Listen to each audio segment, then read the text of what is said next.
గురుబ్రహ్మ గురు విష్ణు గురుదేవ మహేశ్వర గురు సాక్షాత్ పరబ్రహ్మ తస్మై శ్రీ గురవే నమః. సదాశివసమారంభం వ్యాసశంకర మధ్యమం అస్మదాచార్య పర్యంతం వందే గురు పరంపరాం. నారాయణ నమస్కృత్య నరం చైవ నరోత్తమం దేవీం సరస్వతీం వ్యాసం తత్తో జయముదీరయేత్. కృష్ణం వందే జగద్గురుం అపారకరుణాసింధుం జ్ఞానం శాంతరూపం శ్రీ చంద్రశేఖరం ప్రణమాములాం. శ్రీ గురుభ్యో నమః. గణాధిపతయే నమః. ఇప్పుడు అంటే నేను అంతకుముందు రాసుకున్నాను, కృష్ణమూర్తి పద్ధతి జ్యోతిష్యం కూడా తెలుస్తుందని చెప్పి అనమాట. నా లోపల ఆతృత ఎలా ఉంటుందంటే తపన చెప్పాలి, నలుగురు చెప్పాలి. విషయం సబ్జెక్ట్ తెలుసు కాబట్టి సంగీతం అలాగే చెప్పాను కొంతమందికి, అలాగే వాయిస్తున్నాను కూడాను.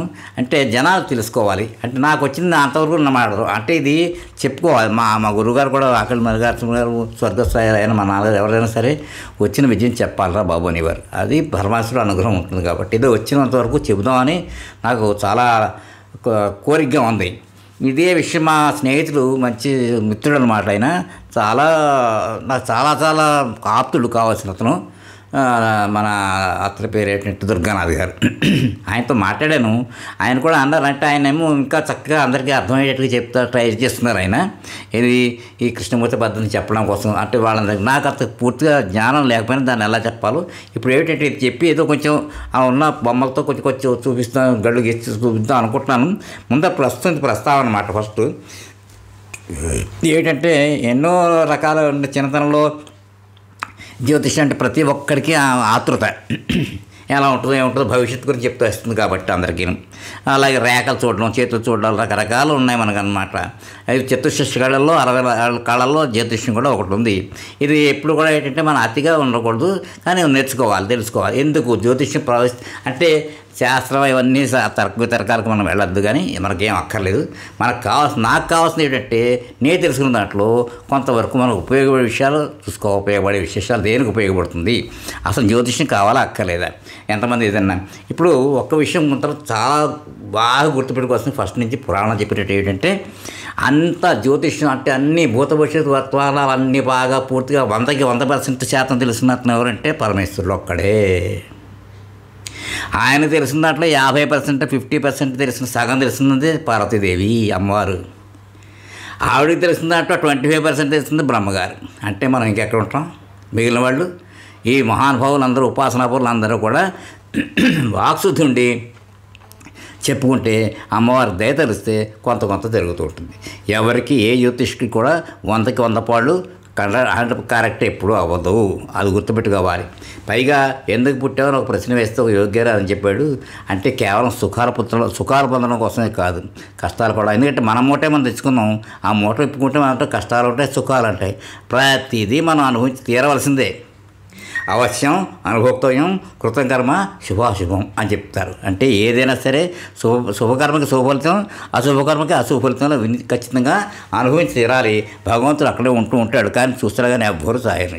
ఇది గుర్తుపెట్టుకోవాలి. వాడు చేస్తే వస్తుంటా, 100 సార్లు చేస్తే వస్తుంది, 2 సార్లు చేస్తే వస్తుంది, గుడికి వెళ్తే వస్తుంది, ప్రదర్శన చేస్తే ఇవన్నీ చేసుకోండి, కాదన్న మన దాన్ని నేను కాంట్రాక్ట్ చేయట్లేదు. కానీ అంటే అంత మాత్రం చేత అయిపోతుంది అనుకోవడం లేదు. మన కర్మ తీరిపోతే ఫలితాలు వస్తాయి, లేకపోతే అనుభవించాల్సి వస్తే ఇంకా అనుభవిస్తూ ఉంటాం, అంతే.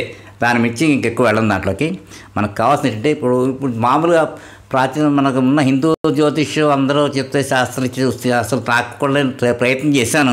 ఏదో కాకినాడ వారు నేమాన వారు ఇచ్చిన సరస్వతి జాతక సరస్వతి అవన్నీ కూడా చదివాను, కానీ ఎక్కడ లగ్నం వేయడానికే అసలు బుర్ర పాడేది కాబట్టి పాడైపోయేది. అంటే ఏంటంటే గురువు చెప్తే కానీ అర్థం కాదు. దాంట్లో కూడా శ్లోకాలు ఇవన్నీ చూస్తే ఏటో నాకు అంటే నేర్చుకోవాలని చెప్తే మంచి చెప్పాలని అనుకుంటూ ఉండేవాడిని.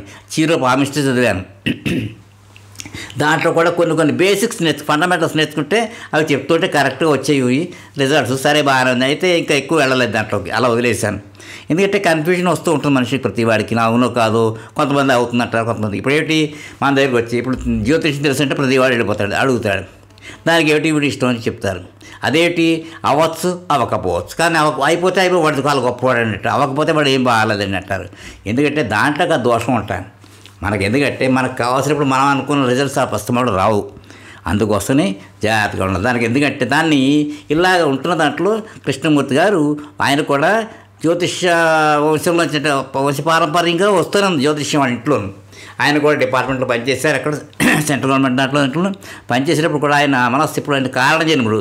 ఆయన కూడా తిరువయ్యారులో పుట్టారు. ఆయన కూడా అంటే మన ఈ త్యాగరాజు అంటే సంగీతత్రయం త్యాగరాజు, ముత్తుస్వామి దీక్షితు, తర్వాత శ్యామశాస్త్రి వాళ్ళు ఎక్కడ పుట్టారు. ఈయన కూడా మహానుభావుడు కారణజన్ముడు, ఆయన అక్కడ పుట్టాడు. ఆ తర్వాత డీటెయిల్స్ అన్నీ చదువుకోవచ్చు, చూడవచ్చు. కానీ అంటే నేను క్లుప్తంగా చెప్తాను. ఆయన పుట్టిన తర్వాత ఆయన చాలా పరిశ్రమ చేశారు. ఎందుకు జరుగుతుంది, ఎందుకు ఏమిటి, అలా అసలు ఏమవుతుంది, నేను చెప్పగలుగుతాము అని చెప్పి ఆయన ఇంగ్లీష్లో పుస్తకం రాశారు. చక్కటివి 6 పుస్తకాలు ప్రచురణ చేశారు. ఆయన చక్కగాను ఆయన చెప్తూ వచ్చినవన్నీ కూడా బాగుంది.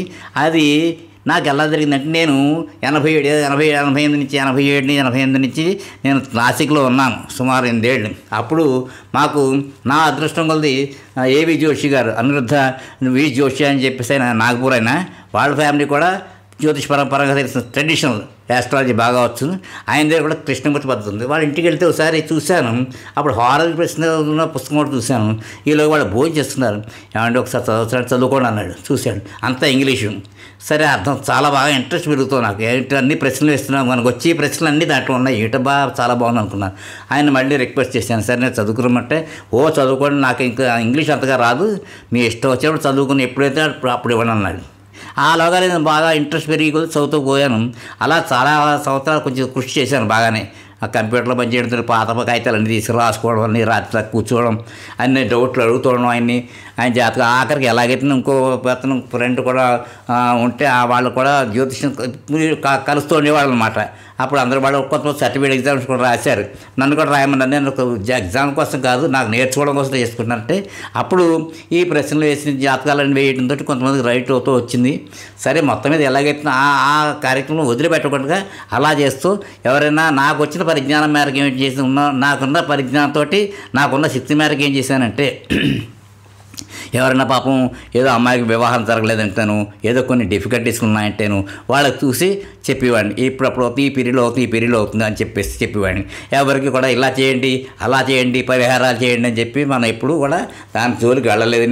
నేను కూడా ప్రిఫర్ చేయను. ఎందుకంటే కారణం మీ ఇష్టం, మీ చదువు, కానీ ఈ పీరియడ్ తెలుసుకోగలగాలి. అంటే ఇంతదాకా తప్పదు. మన కష్టాలను మెంటల్గా ప్రిపేర్ అయ్యామంటే మనకి ఏం బాధ ఉండదు. అదేనమాట మోస్ట్ అండ్ బేసిక్ ఏమిటంటే, జ్యోతిష్యం నేర్చుకోవడం వల్ల మనకి ఇది కదా అని తెలుస్తుంది. ఈ పీరియడ్ వల్ల ఎంత దాకా ఉంటుంది, ఎలా ఉంటాయి, కష్టాలు ఉంటాయి, నష్టాలు ఉంటాయి, ఏమిటి, అది మనమే అనుభవించాలి. కాబట్టి స్థిరంగా ఉంటాయి. సరే, ఓకే, మనం అనుకున్నట్టు వచ్చిందండి. ఇప్పుడు అందుకోసం కొంత పంజాబీ వాళ్ళు నా దగ్గర పనిచేసిన వాళ్ళు కూడా అన్నారు, వాళ్ళకి ఏంటి జాతకాలు ఉండవు, వాళ్ళు నమ్మరు. చెప్పేశాడు, ఏది జరిగేది ఎలా జరుగుతుంది కదా సార్, మనకెందుకు ఇంత బాధ, మంచి అది జరగనమండి అని అంటే వాళ్ళంతా ఎలా తయారైపోయారు. వాళ్ళకి బాధే లేదు, హాయిగా ఉన్నారు, వాళ్ళు ఉంటారు. మనకు తెలిసిన వాళ్ళని ఏమంటాం, అయ్యప్ప చేసామండి, సత్యవ్రతం చేసాం, అవలేదు, కొండగళ్ళు వచ్చాను, అవలేదు, ఇవన్నీ అనుకుంటూ ఉంటాం మనం. కానీ నిజంగా దానివల్ల అయిపోతుంది కాదు, మన ప్రారంధాలు ఏమున్నాయో అవన్నీ తీరాలి. మనం ఇవన్నీ అనుభవించిన తర్వాత మాత్రమే మనకు అనుకున్న రిజల్ట్స్ మనకు వస్తాయి. అప్పుడు దాకా మనం వెయిట్ చేయాలి. అందుకోసం అవశ్య అనుభక్తం కృతకర్మ శుభాశుభం. అలాగే ఇవన్నిటినీ కూడా మూలం తెలుసుకోవాల్సిన కొన్ని లక్షణాలు ఉన్నాయి జ్యోతిష్యం నేర్చుకోవడానికి, జ్యోతిష్యం చెప్పడానికి.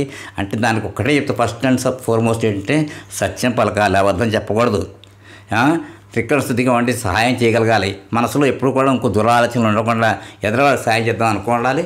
కష్టం ఉన్న వాళ్ళకి దారి చూపించగలిగే కెపాసిటీ ఉంటే చెప్పాలి, సహాయం చేయాలి. ఎంత ఒప్పుంటే అంత చేయడం. గురువుగారి మీద చాలా భక్తి ఉండాలి. ఇప్పుడు కూడా గురువుగారిని ఇప్పటికీ కూడా మనం ఆయన మర్చిపోకూడదు. గురుద్రోహం అయిపోతే ఎప్పుడు చేయకూడదు. చాలా తెలిసింది, ఇలాంటి పాపాలు చేయకపోతే మన నోట్లో ఆ వాక్ సరస్వతిదేవి మనం ఉండి మనం చెప్పింది కొంతవరకు దాన్ని కరెక్ట్ అవుతాయి. మన యొక్క ధ్యేయం ఏంటంటే డబ్బులు సంపాదించమని కాదు ఈ విద్య. కేవలం నాకు వచ్చిన సబ్జెక్టులో నేను దీన్ని చూసుకుని ఏమవుతుంది, ఒక మనిషి వస్తాడు, ఎందుకు వస్తాడు మనిషి, డాక్టర్ దగ్గర ఒక మనిషి ఎడతాడు, పేషెంట్ ఎడతాడు, ఎందుకు ఎడతాడు, వాడికి ఒక బాధ. ఆ బాధ తీయడానికే డాక్టర్ గారు మందు రాసిస్తే తగ్గిపోతుంది, అట్లా తగ్గితే వేసుకుంటే తగ్గిపోతుంది చెప్తున్నారు. అట్లాగనే జ్యోతిష్యుడు అన్న వాడి దగ్గర కూడా ఎందుకు వస్తారంటే, బాబు నాయన ఇలా కష్టాలను ఏటయ్యా పరంపరగా ఉందంటే తెలిస్తే జాతకం వేసిన ఆయన ఈ పీరియడ్ ఇప్పుడు దాకా ఉంది, కష్టం ఇలా ఉంది కాబట్టి ఇది చదువుకో, ఇలా వెళ్ళు, అక్కడికి వెళ్ళు అని చెప్పి కొంతమంది చెప్తారు మహానుభావులు. అయితే దాని దగ్గర డబ్బు పుచ్చుకోమని ఏం లేదు. ఇదివరకు దాకా విద్య నేర్పారంటే ఫ్రీగానే నేర్పేవారు. వాడు పైగా గురువు ఆ రోజుల్లో ఏంటంటే వారాలు తీసుకున్నప్పుడు ఏంటంటే గురువులు శిష్యులకు భోజనాలు పెట్టేవారు. వాళ్ళు అయితే ఏర్పాటు చేసేవారు, బాబు వాడు చదువుకుంటున్నాడయ్యా, వాడికి పెట్టవయ్యా బాబోయ్ అంటే ఏంటి, డబ్బులు కూడా పైగా వీళ్ళే వెళ్ళిపోయేటప్పుడు ఇచ్చేవాడు. ఏదైనా ఇస్తే అదేంటంటే దానికి గురువు గారికి ఇచ్చే దక్షిణ అనమాట ఆఖరిలో. అది ఇస్తే అది ఇమ్మని కాదని అర్థం. అంటే ఏంటంటే నిజంగా ముక్తి లేనివాడికి అయితే పోనీ అది అనుకోవచ్చు, కానీ ఈ రోజుల్లో చాలామంది దానికి వెళ్ళిపోతున్నారు. దాన్ని ఎక్కువ అంటే నేను ఏంటంటే ఇలాంటి దాంట్లో ట్రాప్లో అంటే ఇలాంటి దాంట్లో బోన్లో పడిపోకుండా మనిషి తెలుసుకోవడం, ఈ జ్యోతిష్యం నేర్చుకోవడం వల్ల మనకి తెలుస్తుంది. ఈ కృష్ణమూర్తి పద్ధతుల్లో మిగిలిన వాటిల కంటే కూడా ఈనాటి సబ్లాడ్ థియరీ ప్రవేశపెట్టిన దాన్ని బట్టి అసలు విషయం అవుతుందా అవదా, ఉందా లేదా, అంటే వీడి జీవితంలో ఈ సంఘటన జరుగుతుందా జరగదా, అవి ముందరే తెలుస్తుంది. దాన్నే కస్పస్ సబ్లాడ్స్ అంటారు. అవన్నీ డీటెయిల్గా మళ్ళీ చెప్తూ ఉంటాను. అంటే వస్తుంది ఈ జ్యోతిష్యం నేర్చుకోవడం ద్వారా ఏంటంటే మనకి ఏం జరగబోతుందన్న విషయం ముందర తెలుస్తుంది. కాబట్టి దాన్ని బట్టి మనం పెద్దగా పరితాపం చెందక్కలంటే బాధపడిపోక్కలేకుండా మన జీవితాలు శాంతంగాను ప్రశాంతంగా నడిపించుకోవచ్చును.